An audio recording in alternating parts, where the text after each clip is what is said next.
Next case, health officials in Texas confirm the country's first sexual transmission of the Zika virus. Now, earlier this morning, I spoke to the director of the Centers for Disease Control, Dr. Thomas Frieden, about this. Here's what he had to say. We've seen actually previously one case of apparent sexual transmission of Zika years back, so we know it's possible.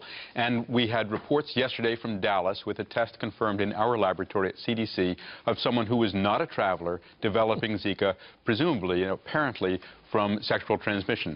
This is quite a development, everyone, and Dr. Manny is here to cover it. So, it can be transmitted by mosquito, we think, and now transmitted by sexual activity. Yeah. This expands the nature of the challenge and the anxiety level, doesn't it?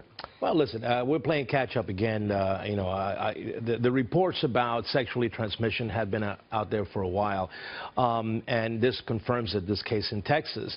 And the problem is we still don't know exactly what the broad spread of this disease is. If you look at some of the statistics that are coming out of Brazil, Colombia, Venezuela, it's still all over the place. What we do know is that this virus is expanding, that we're seeing more cases here in the U.S., that is transmitted by a mosquito, that this virus does affect pregnant women, especially if they get the virus earlier in their pregnancy, and leads to microcephaly, which is a very devastating congenital malformation of the brain. It's a terrible thing. And we don't have a cure, nor do we have a vaccine. So the level of anxiety is justified. It is justified. I mean, we're used to these medical scares. I mean, we're used to them. Listen, we pay the price every time we forget about these types of viral diseases, diseases that are spread by, let's say, mosquitoes. And, there's been no mosquito control for the last 15 years. So you're paying the price. When you go back to the days of the yellow fever, because this is something that is not in their radar.